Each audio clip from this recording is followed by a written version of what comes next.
Hello दोस्तों, स्वागत है आप सभी का हमारे यूट्यूब चैनल स्टडी हिट्स पर। तो आज के इस वीडियो में हम कवर करने वाले हैं टॉप 20 मोस्ट इंपॉर्टेंट एमसीक्यूज़ जो कि ईवीएस से रिलेटेड हैं और आपकी आगामी परीक्षा सीटेट के लिए बेहद ही महत्वपूर्ण होने वाले हैं। तो चलिए बिना किसी देरी के स्टार्ट करते हैं आज के top 20 MCQs. Question number 1, which of the following practices best promote sustainable uses of natural resources? A, over extraction of ground water, B, large scale monoculture farming, C, recycling and reuse of material, or D, cutting forest for urban expansion? So the right answer is option number C, recycling and reuse of materials. संसाधनों का सतत उपयोग sustainable use वह होता है जिसमें भविष्य की पीढ़ियों की ज़रूरतें प्रभावित ना हो। रिसाइकलिंग और पुनः उपयोग के कच्चे संसाधनों की खपत कम होती है और पर्यावरण को कम नुकसान पहुंचता है। Number 2, in an ecosystem, which component is primarily responsible for energy transfer from the sun to other organism? A, consumer, B, decomposer, C, producer, or D, parasite? So the right answer is option number C, producers. उत्पादक यानी producers हरे पौधे सूर्य के प्रकाश की ऊर्जा को प्रकाश संश्लेषण द्वारा भोजन में बदलते हैं। यही ऊर्जा आगे उपभोक्ता तक पहुंचती है, इसलिए उत्पादक सबसे महत्वपूर्ण होते हैं।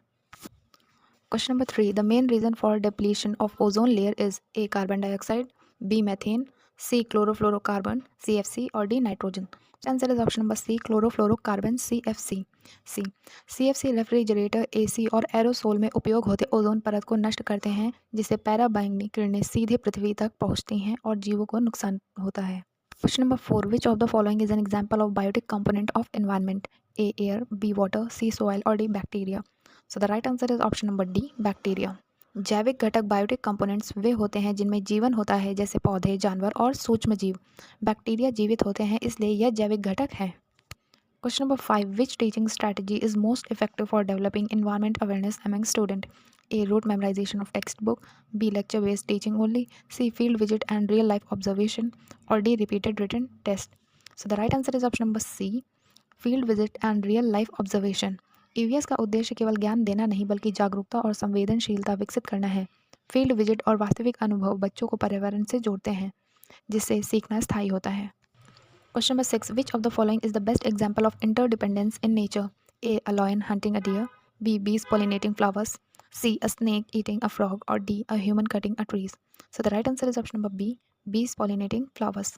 प्रकृति में परस्पर निर्भरता इंटरडिपेंडेंस का अर्थ है कि जीव एक दूसरे पर निर्भर होते हैं। मधुमक्खियाँ फूलों से रस लेती हैं और बदले में परागण करती हैं, जिससे दोनों को लाभ होता है। 7. Which human activity contributes most directly to global warming? A, organic farming, B, use of solar energy, C, burning of fossil fuels, or D, rainwater harvesting? So the right answer is option number C, burning of fossil fuels. कोयला, petrol और diesel जैसे जीवाश्म ईंधनों के जलने से green house gas निकलती है, जो पृथ्वी का तापमान बढ़ाती हैं और वैश्विक तापमान का कारण बनती हैं। Question number 8. Why are decomposers important in environment?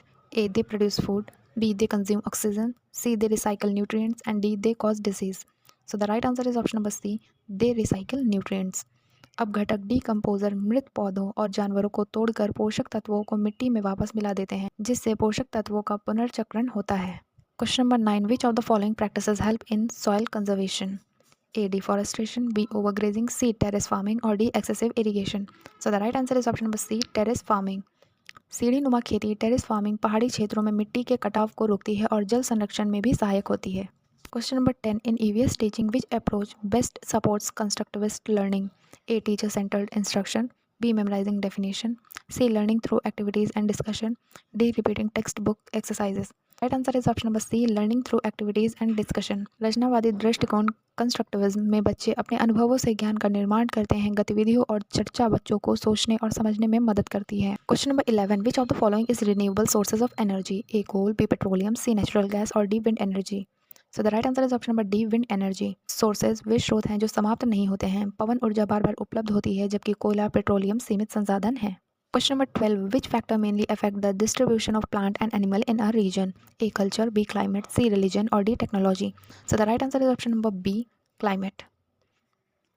किसी क्षेत्र की जलवायु, तापमान, वर्षा, आर्द्रता यह निर्धारित करती है कि वहाँ कौन से पौधे और जीव जीवित रह सकते हैं। 13. Which gas is mainly responsible for the greenhouse effect?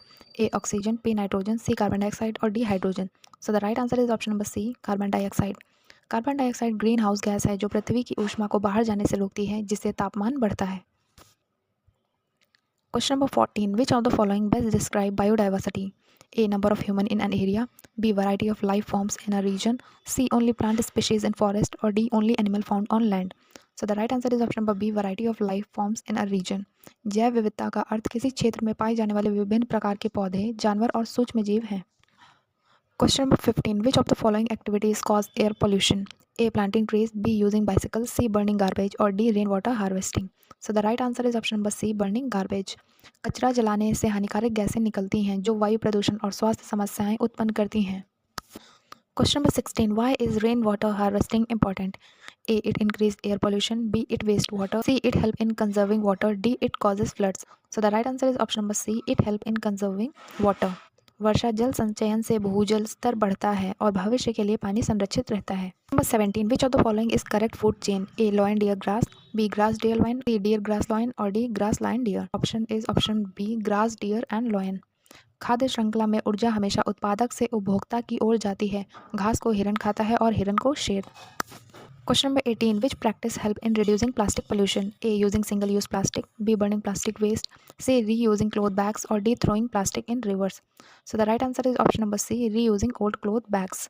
कपड़े के थैले पुनः उपयोग किए जा सकते हैं और प्लास्टिक कचरे को कम करने में मदद करते हैं. Question number 19. Which sense organ help us to detect smell? A, tongue. B, skin. C, nose. Or D, eyes. So the right answer is option number C, nose. Question number 20. According to EVS pedagogy, learning is most effective when A, student memorize fact. B, teacher talk continuously. C, learning is linked with daily life. Or D, student copy from the board. So the right answer is option number C, learning linked with daily life. EVS में सीखना तब प्रभावी होता है जब उसे बच्चों के दैनिक जीवन और अनुभवों से जोड़ा जाए. तो दोस्तों ये थे हमारे टॉप 20 मोस्ट इंपॉर्टेंट MCQ आप लोगों की आने वाली सीटेट परीक्षा के लिए. अगर आप लोगों को ये वीडियो पसंद आई हो तो वीडियो को लाइक करिएगा और चैनल को सब्सक्राइब करना मत भूलिएगा. मिलते हैं ऐसे नेक्स्ट वीडियो में, तब तक के लिए थैंक यू.